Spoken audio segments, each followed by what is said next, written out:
They say hell hath no fury like a woman scorned, but they forgot about a woman in labor. Imagine the scene. Cameras flashing, reporters shouting, and a multi-billion-dollar empire hanging in the balance. When Sterling Archibald, the ruthless CEO of Archibald Tech, decided to serve his pregnant wife divorce papers while she was breathing through contractions at Lenox Hill Hospital, he thought he was cutting loose a liability. He thought she would crumble. Instead, Evelyn Sinclair didn't just sign the papers. She turned her heartbreak into a weapon and pulled the trigger on live television. This isn't a story about a breakup. This is a story about a hostile takeover. The contraction hit Evelyn Sinclair while she was staring at a minimalist painting in the foyer of the penthouse at 432 Park Avenue. It started as a dull ache in her lower back, a tightening that she initially dismissed as just another symptom of a pregnancy that had felt closer to a hostage situation than a journey into motherhood.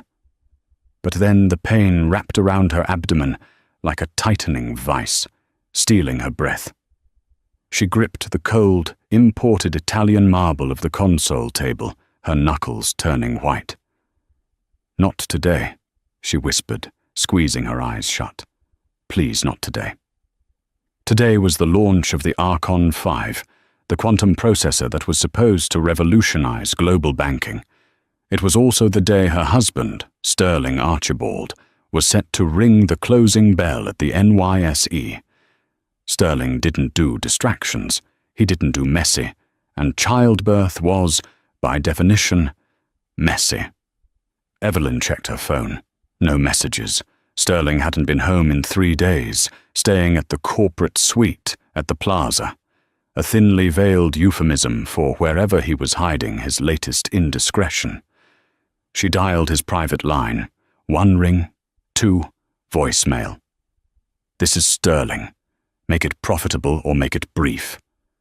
"Sterling, it's happening," she said, her voice trembling slightly despite her best efforts to sound like the poised, PR-trained wife he had purchased 3 years ago. "I'm calling the car. I'm going to Lenox Hill. Please, just meet me there." She hung up, the silence of the 8,000-square-foot apartment deafening. Evelyn wasn't naive. She knew what she had signed up for when she married Sterling. She was 26, a sharp-witted junior analyst at a hedge fund who had caught the eye of the 40-year-old tech titan at a charity gala. He liked that she could read a balance sheet. She liked that he carried himself like a king, but the fairy tale had eroded quickly, revealing the machinery underneath. She was a prop, a beautiful, intelligent accessory to soften his robotic public image. She pressed the intercom for the doorman. "Get the car, Arthur. Now." By the time the black Maybach pulled up to the private entrance of the hospital, the contractions were 7 minutes apart. Evelyn breathed through the pain, clutching her stomach. She was alone. No husband holding her hand, no nervous pacing. Just her, the driver, and the NDA she had signed regarding the privacy of the unborn heir. The VIP wing of Lenox Hill was quieter than a library. It smelled of lavender and antiseptic.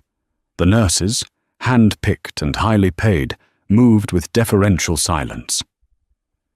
"Mrs. Archibald," the head nurse, a stern woman named Beatrice, greeted her. "Dr. Rossi is scrubbing in.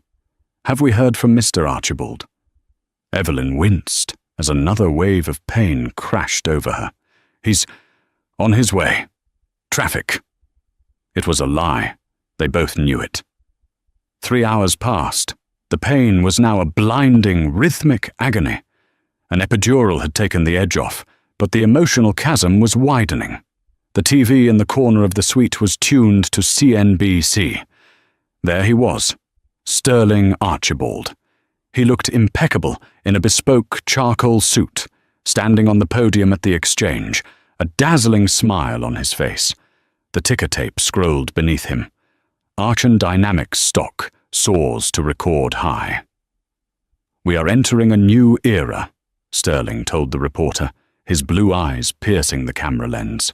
An era of shedding dead weight and embracing pure efficiency. Evelyn watched from her hospital bed, sweat matting her blonde hair to her forehead. Shedding dead weight. The phrase stuck in her throat. Suddenly, the heavy oak door to her suite swung open. Evelyn turned, her heart leaping, expecting Sterling. It wasn't him. Walking into the room was Harrison Cole, Sterling's personal attorney, a man with a smile like a shark and a soul to match. He was flanked by two large men in dark suits, security or witnesses. "Harrison?" Evelyn gasped, gripping the bed rails. "What are you doing here? Where is Sterling?" Harrison didn't look at her. He placed a leather briefcase on the rolling table, usually reserved for meal trays. He clicked the latches open. The sound was like a gunshot in the quiet room. "Sterling is busy, Evelyn. He sends his regards." "I'm in labor, Harrison," she snapped, her voice rising. "Get out of here." "This is time-sensitive," Harrison said smoothly, pulling out a thick stack of documents bound with a heavy clip. He slid them toward her. "Sterling wants this handled before the baby is born. It's a matter of estate planning." Evelyn looked at the cover page. The words swam before her eyes, but the bold heading was unmistakable. "Petition for dissolution of marriage." Beneath it, in smaller text, "Prenuptial enforcement and custody stipulation." The room spun. "He's divorcing me," she whispered. "Now? While I'm giving birth to his child?" Harrison checked his Rolex. "Actually, the timing is strategic. The prenup has a vesting clause. If you are still married at the time of the heir's birth, your share of the marital assets jumps from $5 million to $50 million. Sterling prefers the former." He pulled a Mont Blanc pen from his pocket and uncapped it. "Sign here, here, and here. If you sign now, he'll let you keep the jewelry. If you fight, he'll tie you up in court until that baby is in college. You know he will." Evelyn looked at the papers, then at the TV where her husband was shaking hands with investors, laughing. The betrayal wasn't hot. It was ice cold. It was a business transaction. He had calculated the exact minute to discard her to save $45 million. A contraction ripped through her, stronger than before. She groaned, doubling over. "I can wait," Harrison said, leaning against the wall, checking his phone. "But the offer expires the moment the baby crowns." Evelyn looked at the pen. Then she looked at the window. Outside, 4 stories down, a chaotic swarm of paparazzi and news vans were gathered. They were there for the Billionaire baby watch. Sterling had tipped them off days ago to hype the brand. A dangerous clarity washed over her. The pain was still there, but it was fuel now. "Harrison," she said, her voice surprisingly steady. "Yes, Evelyn?" "I can't sign these here." Harrison frowned. "Why not?" "My hand is shaking too much from the pain medication. I need fresh air. I need to go to the lobby." "Don't be ridiculous. You're in labor." "I am not signing a divorce decree in a hospital bed while your goons watch me bleed," she hissed, sitting up, ignoring the protest of her body. "I want to go downstairs. I want to look you in the eye in neutral territory. Or I don't sign." Harrison hesitated. He knew Sterling wanted this done immediately. He also knew Evelyn was usually pliable. He underestimated the adrenaline of a mother-to-be who had just realized she was the prey. "Fine," Harrison sighed. "Get a wheelchair." Evelyn pressed the nurse call button. When Beatrice entered, looking horrified at the lawyer's presence, Evelyn gave a command that brooked no argument. "Get me a chair, Beatrice. I'm going for a ride." The elevator ride down to the lobby was silent, save for the hum of the machinery and Evelyn's sharp, rhythmic breathing. She was wearing a silk robe over her hospital gown, her feet in slippers. She looked pale, exhausted, and utterly fragile. That was exactly what she wanted. Harrison stood behind the wheelchair, tapping the folder against his thigh. He thought he had won. He thought this was the final humiliation of Evelyn Sinclair, forcing her to crawl out of her sanctuary to beg for scraps. "Just straight to the side exit," Harrison instructed the security guard, pushing the chair. "We'll do this in the private alcove." "No," Evelyn said. Her hand shot out, gripping the wheel of the chair to stop it. They were in the main atrium now. The glass revolving doors were ahead. Through the glass, the flashing lights of the press pack were visible. They were camped out, hungry for a glimpse of the billionaire power couple. "What are you doing?" Harrison hissed. "I'm feeling faint," Evelyn lied. I need the light." Before Harrison could stop her, she looked at the security guard. "Open the main doors. Please, I need air." The guard, confused and recognizing the wife of one of the world's richest men, obeyed. "Evelyn, stop!" Harrison barked, lunging forward. But the momentum was already shifting. The automatic doors slid open. The cold New York air rushed in, and with it, the roar of the crowd. The moment the first photographer spotted her, the shout went up. "It's her! It's Mrs. Archibald! Evelyn, is the baby coming? Where's Sterling?" The flashbulbs erupted like a supernova, blinding white light flooding the hospital entrance. Evelyn didn't recoil. She sat up straighter in her wheelchair. She willed the pain of the contraction to show on her face, but not as weakness, as suffering. Harrison was caught off guard. He stepped into the light, shielding his eyes. He couldn't physically drag a pregnant woman back inside in front of 50 cameras. He was trapped. Evelyn gestured to him. "The papers, Harrison. Give them to me." The crowd quieted down, sensing something was wrong. Why was she outside? Why was she with a lawyer? Why did she look so devastated? "Evelyn, let's go back inside," Harrison whispered aggressively, a sheen of sweat appearing on his upper lip.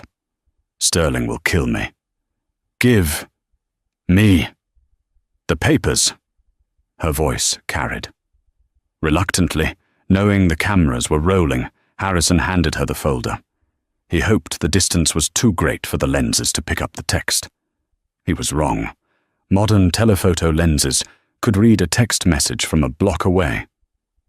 Evelyn opened the folder on her lap. She didn't shield it. She angled it outward, just slightly. Enough for the AP photographer in the front row to catch the bold header. Dissolution of marriage. A gasp rippled through the press line. The questions changed instantly. "Evelyn, is that a divorce settlement? Is Sterling leaving you? Are you signing that now?" Evelyn looked up, directly into the lens of the nearest camera, a feed she knew was being broadcast live. She imagined Sterling watching this in the green room of the NYSE. She didn't speak to the reporters. She spoke to the camera. "He sent these to my delivery room," she said, her voice breaking perfectly. "He wanted me to sign them before our child took its first breath, to save money." The outrage in the crowd was instantaneous and palpable. Even the paparazzi, usually sharks, were struck by the cruelty of it. "Harrison," she said, holding out her hand for the pen. "Don't do this," the lawyer warned, his face pale. "Pen." He handed it to her. Evelyn placed the document on the flat surface of the wheelchair armrest. With a shaking hand, she signed her name. Evelyn Sinclair. She didn't sign Archibald. She ripped the signature page out. Then, she held the rest of the document up. "Tell Sterling," she said, her voice gaining strength, ringing out over the sound of shutters clicking, "that he can keep the money. He can keep the houses. He can keep the stock." She tore the papers in half. "But he just lost his family." She threw the torn pieces at Harrison's feet. "Now get out of my way. I have a baby to have." She spun the wheelchair around herself, ignoring the guard, and wheeled back toward the safety of the hospital doors. Behind her, chaos erupted. The reporters swarmed Harrison. Phones were being pulled out. Tweets were flying. Divorce, while in labor, was trending within 30 seconds. Back in the elevator, the adrenaline crashed. Evelyn slumped forward, sobbing as the next contraction hit her with the force of a freight train. Beatrice, the nurse, was by her side instantly, rubbing her back. "That was the bravest thing I've ever seen," Beatrice whispered. Evelyn looked up, tears streaming down her face, her eyes hard as diamonds. "I'm not brave, Beatrice. I'm at war." As the elevator doors opened back onto the VIP floor, Evelyn's phone, which she had left on the bed, was buzzing incessantly. It was Sterling. She didn't answer. She turned the phone off. But she wasn't done. The public signing was just the opening salvo. Sterling thought the prenup protected his assets. He thought the vesting clause was his safety net. He had forgotten one thing. Evelyn had been the one who proofread his original merger contracts with his partners 5 years ago. She knew where the bodies were buried, and more importantly, she knew that the Archon V-chip launched today had a fatal flaw, a thermal throttling issue that Sterling had covered up to hit his quarterly targets. She had the emails, she had the test data, and now she had the sympathy of the entire world. "Dr. Rossi is ready," Beatrice said, helping Evelyn back into bed. "Good," Evelyn gritted out, gripping the sheets. "Let's get this baby out. I have a press conference to schedule for tomorrow morning." The green room at the New York Stock Exchange was designed to smell like victory. It was a scent of mahogany, chilled Dom Perignon, and the distinct metallic ozone of money-changing hands. Sterling Archibald held a flute of vintage champagne, the bubbles dancing in the glass. He had just rung the bell. The Archon Noir was trading at $450 a share, up 12% in 20 minutes. He was a king. "Brilliant speech, Sterling," said Marcus Thorne, his COO, clapping him on the back. The shedding dead weight line played well with the institutional investors. They like seeing you lean. "Efficiency is the only currency that matters, Marcus," Sterling replied, smoothing his tie. He checked his phone. He expected a text from Harrison confirming the signature. A simple "done" would suffice. Instead, his phone was vibrating with a terrifying intensity, a flood of notifications, Twitter, Instagram, CNN alerts. He frowned. "Why is my phone having a seizure?" He unlocked the screen. The first thing he saw was a thumbnail on Twitter. It was a video. The caption read, "Archibald Tech CEO serves wife divorce papers mid-contraction. Monster / boycott Archon." Sterling's blood ran cold. He tapped the play button. There she was. Evelyn. His quiet, obedient Evelyn. She was outside the hospital, wind whipping her hair, looking like a tragic heroine from a Renaissance painting. He watched her rip the papers. He heard her voice, amplified by the microphones of a dozen news crews. "Tell Sterling, he just lost his family." The room seemed to tilt. "Turn on the TV," Sterling barked. "Sterling, we're celebrating." "Turn it on." Marcus grabbed the remote. The massive flat screen on the wall, previously showing the soaring stock ticker, switched to CNN. Anderson Cooper was already there, looking grave. The chyron beneath him was red and flashing. Breaking. The Billionaire breakup. "We are receiving live footage from Lenox Hill," Anderson was saying. In a stunning display of what many are calling corporate cruelty, Evelyn Sinclair, wife of tech mogul Sterling Archibald, was served legal papers while in active labor. Sterling dropped his champagne glass. It shattered on the plush carpet, the sound swallowed by the sudden silence of the room. Every executive, every banker, every sycophant in the room was looking at him. They weren't looking at him with awe anymore. They were looking at him like he was radioactive. "Get Harrison on the phone," Sterling whispered, his voice shaking with a rage he couldn't control. "Now." "Sterling," Marcus said, looking at his own phone. "Look at the ticker." Sterling turned. The green arrow next to Arch had stopped climbing. It flickered. Then it turned red. $448, $442, $430. The algorithm bots that scraped social media for sentiment analysis had triggered a sell-off. Moral turpitude clauses were blinking on trading desks from London to Tokyo. The market didn't care about marriages, but it hated instability. And a CEO who declared war on his pregnant wife on launch day screamed instability. "My car," Sterling snarled. "I need to get to the hospital. I need to fix this narrative before the market closes." At Lenox Hill, the world outside didn't exist anymore. There was only the white room, the rhythmic beeping of the monitor, and the primal, earth-shattering work of bringing life into the world. Evelyn was exhausted. Her stunt in the lobby had drained her adrenaline reserves. Now, she was operating on pure instinct. "Push, Evelyn, push," Dr. Rossi urged. "I can't," Evelyn sobbed, her head falling back against the pillow. Her hair was matted with sweat. "I can't do it alone." Beatrice, the nurse who had wheeled her down, took her hand. Her grip was iron. "You are not alone. You just faced down the entire New York press corps. You can do this. You are a lioness." A lioness. Evelyn closed her eyes.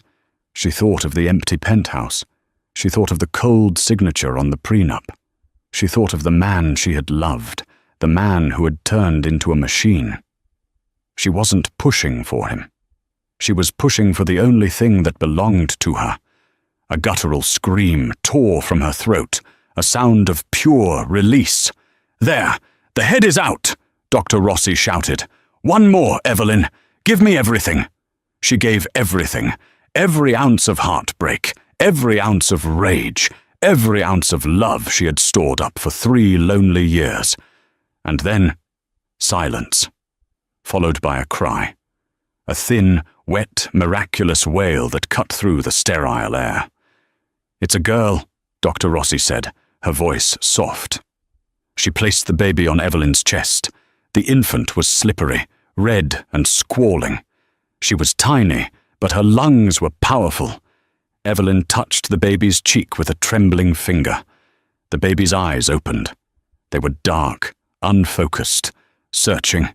"Hi," Evelyn whispered, tears blurring her vision. "Hi, you."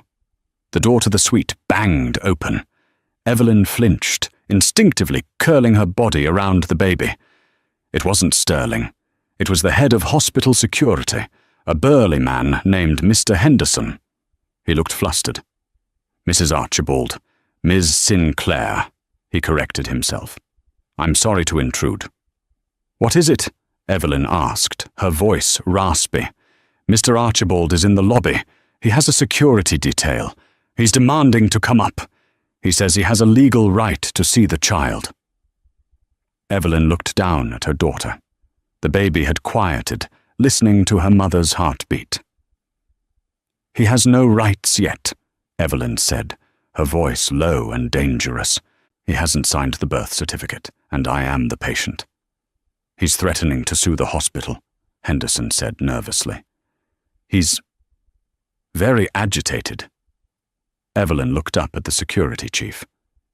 "Mr. Henderson, if you let that man into this room, if you let him bring his toxicity near my daughter in her first hour of life, I will walk out onto that balcony and tell every camera down there that Lenox Hill doesn't protect mothers." Henderson swallowed. He had seen what she did to Harrison Cole. He knew she wasn't bluffing. "I'll tell him the ward is on lockdown due to infection protocol." Henderson nodded. "He won't get past the elevator." "Thank you." As the door clicked shut, Beatrice wiped Evelyn's forehead with a cool cloth. "Does she have a name?" the nurse asked softly. Evelyn looked at the baby. She needed a name that wasn't flowery. She didn't want a flower. She wanted a fortress.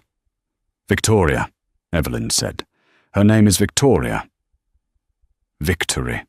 The sun rose over Manhattan, indifferent to the chaos it illuminated. But for Sterling Archibald, the morning light felt like an interrogation lamp. He hadn't slept. He was in the war room of his crisis management firm, Blackstone and Associates, on Fifth Avenue. Empty coffee cups and half-eaten bagels littered the mahogany table. "It's bad, Sterling," said Elena Vance, the top crisis fixer in the city. She was a woman who could make a senator's murder charge disappear, but she looked defeated. "We can't kill the video. It has 40 million views on TikTok.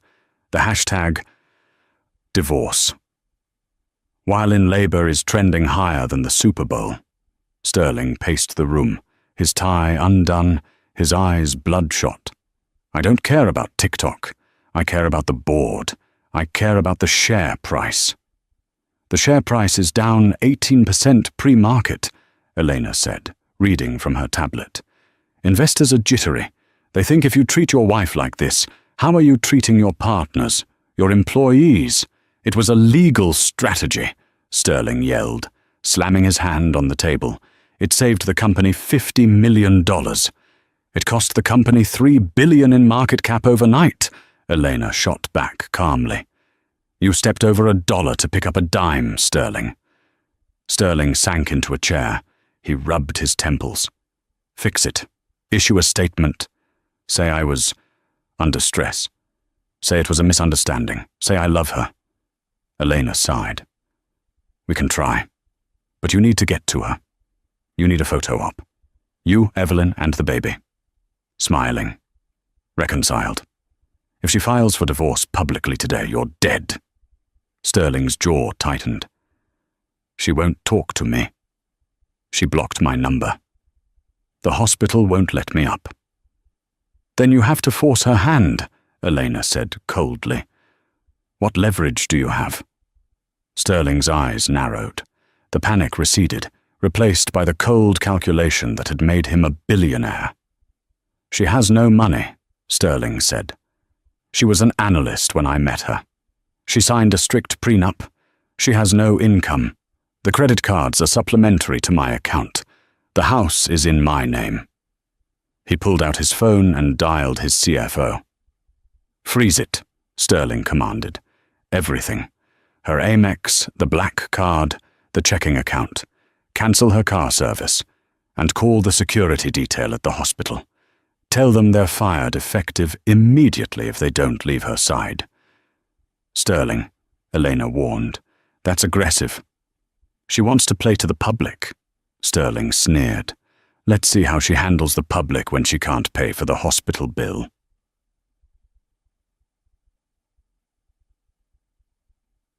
Evelyn woke up to the sound of silence. The buzzing of her phone had finally stopped, mostly because the battery had died. She felt sore, broken, and incredibly full. Victoria was sleeping in the bassinet next to her, a tiny bundle of warmth. Evelyn reached for the hospital landline to order breakfast. She was starving. "Room service," a cheerful voice answered. "Hi, this is Evelyn Sinclair in 402. I'd like the oatmeal, fruit, and a large coffee." "Certainly, Ms. Sinclair. I'll just charge that to the card on file." "Oh." A pause. "Is there a problem?" "I'm sorry, ma'am. The system is declining the card. It says, 'Reported lost or stolen. Account frozen.'" Evelyn went still. The phone felt heavy in her hand. "Try the other one," she said, her voice steady. "The Amex." "I did, ma'am. That one is declined, too. Code 05. Do you have another form of payment?" Evelyn looked at her purse. She had $60 in cash. Lenox Hill VIP suites cost $2,500 a night. She hung up the phone gently. He was cutting off the oxygen. It was classic Sterling. He couldn't win the emotional argument, so he was attacking the logistics. He wanted her scared. He wanted her to realize that without him, she was destitute. She looked at Victoria. "He thinks we're weak," she whispered to the sleeping baby. He forgot who did his due diligence. Evelyn reached into her bag and pulled out her laptop. It was an old MacBook, not the company-issued one Sterling monitored. She opened it and connected to the hospital Wi-Fi. She logged into a secure cloud server she had set up 3 years ago, nicknamed the insurance policy. Inside were folders: Tax Evasion 2022, Offshore Shells, Archon Vi Thermal Test Results, Failed. She opened the Archon V folder. There were PDFs of engineering reports from the Taiwan foundry. They clearly stated that the chip overheated when pushed to 80% capacity, the exact capacity needed for the banking servers Sterling had just sold to JP Morgan and Deutsche Bank. Sterling had fired the lead engineer who wrote the report. He had buried the data. He launched the chip anyway, planning to patch it with software later, a patch that would slow the chip down and defeat its purpose. It was fraud, massive, multi-billion-dollar fraud. Evelyn didn't just have a divorce case, she had a federal indictment. But she couldn't just dump it on Twitter. That would look like vengeance. She needed a scalpel. She opened her email client and typed a new message. To Sarah, PendergastDNYTimes.com. Subject: The Archon V is a bomb. Sarah Pendergast was the terror of Silicon Valley, a Pulitzer Prize-winning journalist who ate tech bros for breakfast. Sterling hated her. He had banned her from the launch event yesterday. Evelyn typed, Sarah, you know who I am. You saw the video. But that's just the soap opera. The real story is inside the phone everyone is using to watch it. Sterling launched a defective product yesterday. I have the thermal logs. I have the emails where he authorized the cover-up. I have the names of the engineers he fired. Meet me. Today. Lenox Hill Hospital? 4th floor. Bring a recording device. Evelyn. She hit send. 10 seconds later, a reply popped up. On my way. Evelyn closed the laptop. She picked up the hospital phone again. Nurse station? This is Evelyn. I need to speak to the hospital billing department. Tell them I'll be paying in cash. Eventually. Oh, and send up the oatmeal. I have an interview in an hour, and I need my strength. She looked at the window. The sun was shining. The war had just moved from the tabloids to the criminal courts, and Sterling Archibald, the man who thought he could starve his wife into submission, was about to find out that a hungry animal is the most dangerous one of all. Sarah Pendergast didn't look like a killer. She wore a rumpled beige trench coat, thick-rimmed glasses that constantly slid down her nose, and she carried a beaten-up leather satchel that looked like it had survived a war zone. But in the boardrooms of Wall Street, she was more feared than the SEC. She was an investigative journalist for the New York Times, and she had a reputation for turning billionaires into cautionary tales. She sat in the armchair of Evelyn's hospital suite, a notepad balanced on her knee. The room was dim, the blinds drawn tight against the relentless glare of the paparazzi drones that had begun hovering outside the window, like metallic vultures. You understand what you're giving me, Evelyn? Sarah asked, her voice low and raspy from years of chain smoking. This isn't just a hit piece. This is corporate homicide. If these thermal logs are real, Archibald Tech is finished. The stock goes to zero. The class action lawsuits will be in the trillions. Evelyn was breastfeeding Victoria. She looked down at the infant, whose tiny hand was gripping her index finger with surprising strength. The image was a stark contrast to the violence of the conversation, a mother nurturing life while planning to destroy an empire. They are real, Evelyn said, her voice devoid of emotion. He fired the lead engineer, David Chen, 3 weeks ago. David told Sterling the chips would melt if they ran the banking algorithms for more than 6 hours continuously. Sterling told him to patch the sensors so they wouldn't report the heat spike to the dashboard. Sarah whistled softly, a sound of grim admiration. Fraud, reckless endangerment, negligence. It's the trifecta. She scribbled furiously. Why now, Evelyn? You've been married to him for 3 years. You knew he was aggressive. You knew he was cutting corners. I knew he was ambitious, Evelyn corrected, her eyes lifting to meet Sarah's. I knew he was ruthless. I didn't know he was suicidal. And I didn't know he would discard his family like a bad quarterly report to save a few points on the margin. Evelyn reached for the manila envelope on the bedside table. It contained the printed emails, the raw test data from the Taiwan foundry, and the signed termination orders for the dissenting engineers. He froze my accounts this morning, Sarah, Evelyn said, handing over the envelope. He tried to starve us out. He thinks because I signed a prenup, I have no leverage. He thinks I'm just a former analyst who got lucky. Sarah took the envelope. She weighed it in her hands. It was heavy physically, but metaphysically it weighed billions. He forgot, Sarah said, a small, grim smile playing on her lips, that analysts know how to read the fine print better than CEOs do. When does it run? Evelyn asked. I need to verify the metadata on the emails. I'll call David Chen. If he corroborates... Sarah checked her cheap digital watch. The markets close at 4 p.m. I'll drop the story at 3:55 p.m. Just enough time for panic, not enough time for a rebuttal. It'll trigger a sell-off before the bell. Do it, Evelyn said. Sarah stood up. She looked at Evelyn, then at the baby. You know he's going to come for you with everything he has, Sarah warned. He'll say you stole confidential data. He'll try to get you arrested for industrial espionage. He has lawyers who cost more than this hospital wing. Evelyn smoothed the blanket over Victoria's head. Let him try. I'm not the one who sold a bomb to the global banking system, and I'm the only one who knows where the rest of the bodies are buried. 3:50 p.m., the Archibald Tech headquarters. Sterling was feeling better. The stock had stabilized at $435. His PR team had released a statement about postpartum emotional distress, painting Evelyn as a hormonal, unstable woman who didn't understand the complex legalities of estate planning. The narrative was shifting. The finance bros on Twitter were already defending him, calling his divorce move alpha. We weathered the storm, Marcus said, pouring a scotch from the crystal decanter.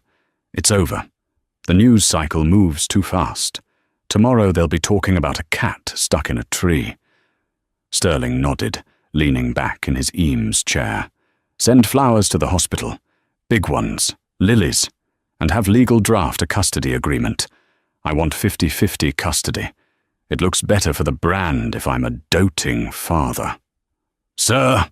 An intern burst into the room, his face pale as a sheet. He was holding a tablet like it was a live grenade. Knock, damn it! Sterling barked. I don't pay you to barge in. Sir, the Times. You need to look at the Times. Sterling grabbed his iPad from the desk. He refreshed the homepage. The headline took up the entire screen. It wasn't just a story. It was an obituary. The Meltdown. How Archibald Tech Built a $1 billion Fire Hazard. By Sarah Pendergast. Internal documents obtained by the New York Times reveal that CEO Sterling Archibald knowingly falsified safety data for the Archon Phi processor, authorizing a software patch to hide critical overheating issues. Sterling couldn't breathe. The air in the room seemed to vanish. He scrolled down. There were the emails. His emails. From S. Archibald. To D. Chen. Subject. Thermal criticality. Override the safety limit. If we miss the launch date, we're dead. Fix it in post. No one looks at the thermal logs anyway. She, Sterling stammered. The glass of scotch slipped from his fingers, but this time he didn't even hear it shatter. The market! Marcus screamed, diving for the remote control. On CNBC, the ticker for Arch wasn't just red. It was in freefall. It was flashing. $400, $350, $280. Trading halted, the anchor announced, her voice shocked. A circuit breaker event has been triggered for Archibald Tech following allegations of massive fraud. "Get Harrison!" Sterling roared, veins bulging in his neck, his face turning a violent shade of purple. "Sue her! Sue the Times! Sue Evelyn! She stole my data! That's a felony! I want her in jail!" The heavy double doors to his office opened again. But it wasn't Harrison. It was 4 men in navy blue windbreakers. On the back, in bold yellow letters, FBI. "Sterling Archibald," the lead agent said, stepping over the shattered glass and spilled scotch. "You can't come in here," Sterling shouted, standing up, knocking his chair over. "I have rights. This is private property. Call my lawyer." "We have a warrant, Mr. Archibald," the agent said, holding up a piece of paper. "Securities fraud, wire fraud, and conspiracy to defraud the United States government." The agent pulled a pair of handcuffs from his belt. The metal clicked ominously in the silent office. "Turn around and place your hands behind your back." Sterling looked at Marcus. Marcus looked away, staring at the floor, already calculating his own immunity deal. Sterling looked out the window at the city he thought he owned. The skyline looked indifferent. "Evelyn," he hissed, the name tasting like poison. "You witch." The arrest of Sterling Archibald was the most watched event in television history, surpassing the Super Bowl. The image of the billionaire being led out of his glass tower in handcuffs, his bespoke suit rumpled, his face a mask of shock, was plastered on every screen in the world. It was a modern Greek tragedy. But inside Lenox Hill, it was quiet. Evelyn watched the arrest on her laptop. She didn't feel joy. She didn't feel triumph. She felt a deep, exhausting relief, like setting down a heavy pack after a 100-mile hike. There was a soft knock on the door. It opened to reveal Harrison Cole. He looked different today. Gone was the shark-like arrogance, the sneer, the perfectly gelled hair. He looked tired. He looked like a man who knew he was on the wrong side of history. "You can't be here, Harrison," Evelyn said, not looking up from the screen. "I have security now." And she did. David Chen, the fired engineer, had reached out. He had friends in private security. 2 massive former Marines were standing outside her door, unpaid, just to protect the woman who had vindicated them. "I'm not here for Sterling," Harrison said, quietly, stepping into the room with his hands raised. "I'm here to resign as his counsel." Evelyn looked at him, her eyes narrowing. A rat leaving the sinking ship? Maybe, Harrison admitted. He placed a document on the rolling table. Or maybe I just realized that defending a man who knowingly sold faulty tech to hospitals and banks is a line I can't cross. The DOJ is talking about 20 years, Evelyn. He's done. What is this? Evelyn pointed to the document. It's the prenup, Harrison said. The one you signed. I know what it says. I get nothing. The vesting period hadn't hit. Technically, Harrison said, adjusting his tie. But there's a clause. Clause 14b. The bad boy clause. Usually it's used against the wife for infidelity. But the wording is ambiguous. It says if either party engages in criminal conduct that materially damages the reputation of the family estate, the prenuptial agreement is void ab initio. Evelyn stared at him. The silence stretched. Sterling just got arrested for federal fraud, Harrison continued. The prenup is garbage, void. You are entitled to half of the marital assets, or considering the damages and the distress, everything that's left. I don't want his money, Evelyn said. I want him gone. You need the money, Evelyn, Harrison said, his voice unusually soft. Archibald Tech is going to collapse. The assets will be liquidated. If you don't file a claim now, the creditors will take it all. The penthouse, the accounts, the trust for Victoria. It will all go to the banks. He pushed the paper closer. Take it. Not for you. For her. Evelyn looked at Victoria, who was awake now, blinking her dark eyes at the unfamiliar voice. She thought about the frozen credit cards. She thought about the fear of the last 24 hours. She picked up the pen. The same hand that had shaken yesterday while signing the divorce papers was steady now. "Harrison," she said. "Yes." "Why are you helping me? You were his attack dog for 10 years. Harrison looked at the door, then back at her. "Because I have a daughter too, Evelyn. And if anyone ever treated her the way Sterling treated you, I'd burn the world down." Evelyn signed the motion to void the prenup. "File it," she said. "And Harrison?" "Yeah. Tell the DOJ I'm willing to testify." 2 days later, the arraignment was held at the Southern District of New York Courthouse. The streets were barricaded. The crowds were chanting Evelyn's name.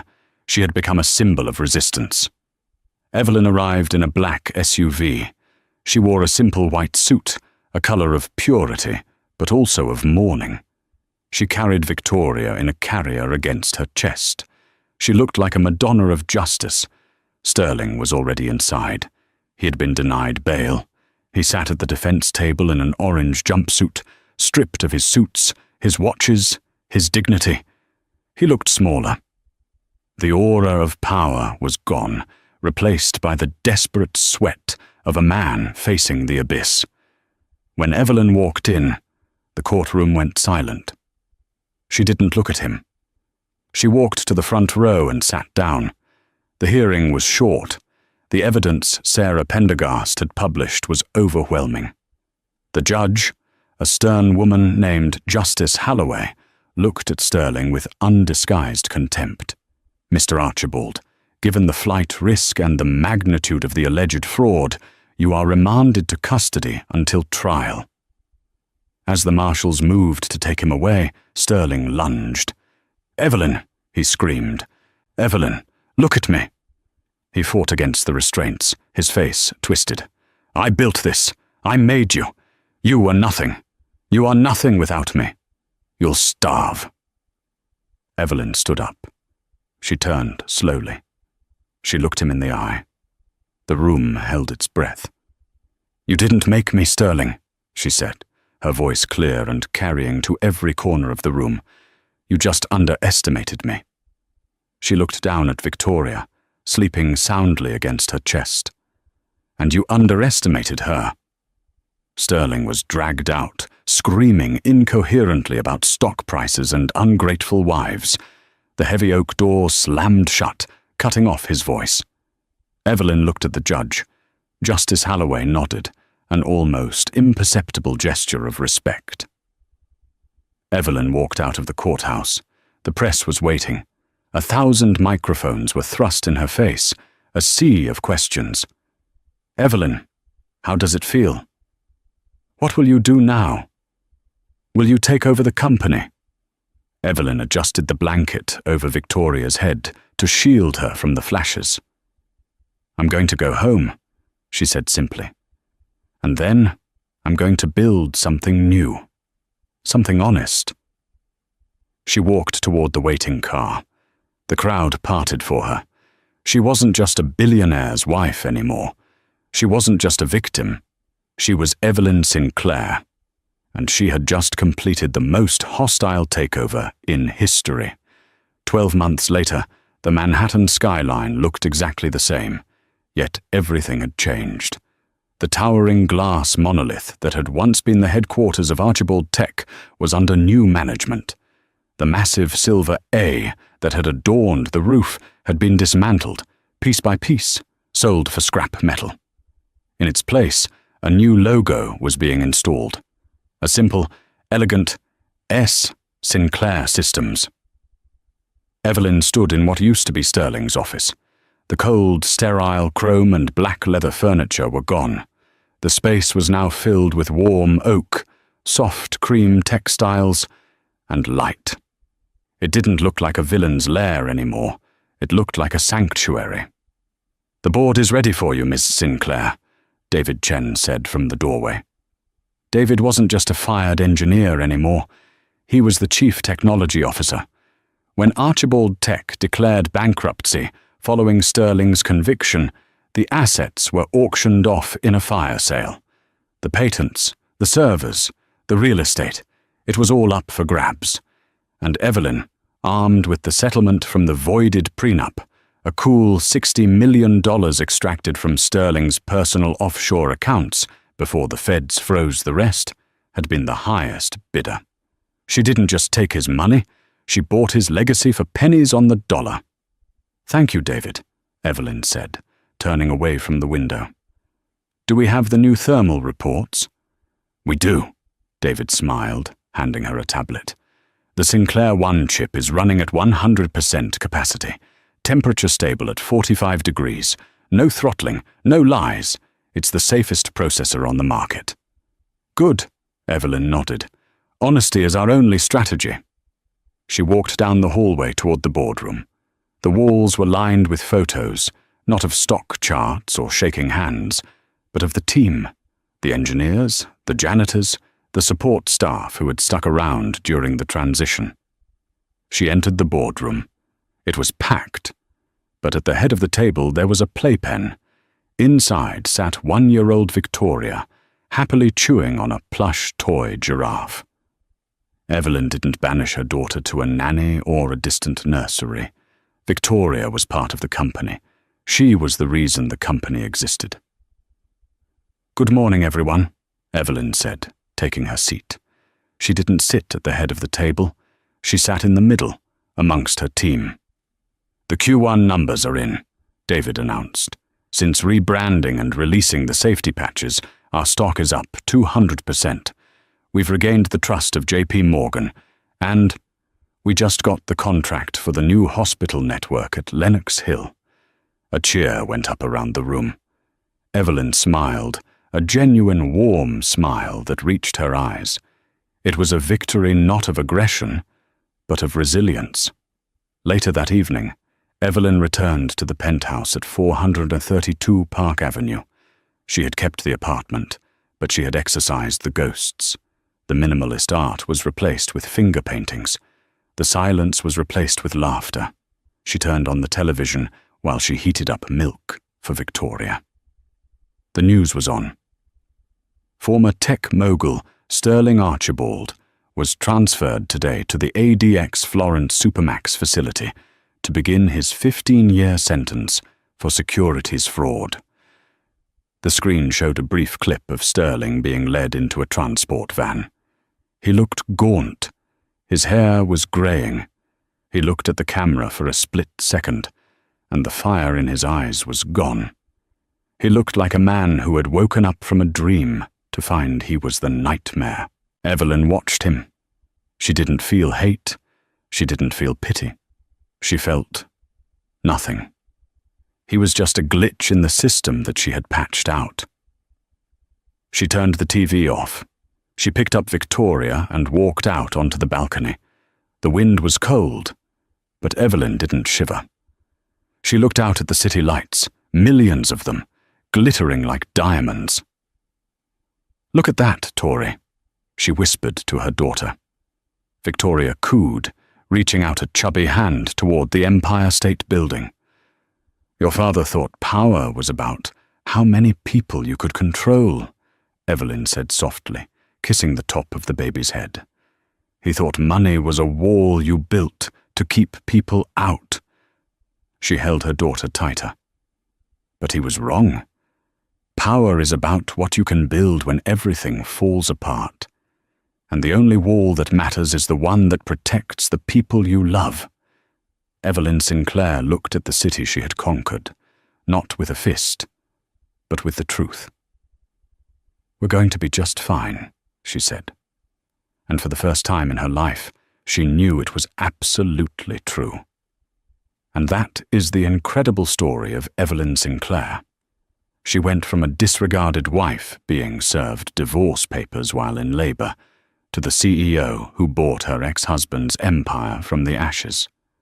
It's a brutal reminder that in the world of high-stakes business, the most dangerous asset you can overlook is the human heart. Sterling Archibald thought he was cutting dead weight, but he was actually cutting the parachute that was keeping him from crashing. Evelyn proved that while revenge is sweet, success, built on honesty and resilience, is the ultimate revenge. She didn't just survive the divorce, she won the war. Now, I want to hear from you. If you were in Evelyn's shoes, would you have signed those papers in front of the press, or would you have handled it privately? And do you think Sterling got the punishment he deserved? Let me know your thoughts in the comments down below. I read every single one. If you enjoyed this story of justice and twists, please smash that like button. It really helps the channel grow. And if you haven't already, hit subscribe and ring the notification bell so you never miss a story about real-life drama, revenge, and redemption. Thanks for watching, and I'll see you in the next video.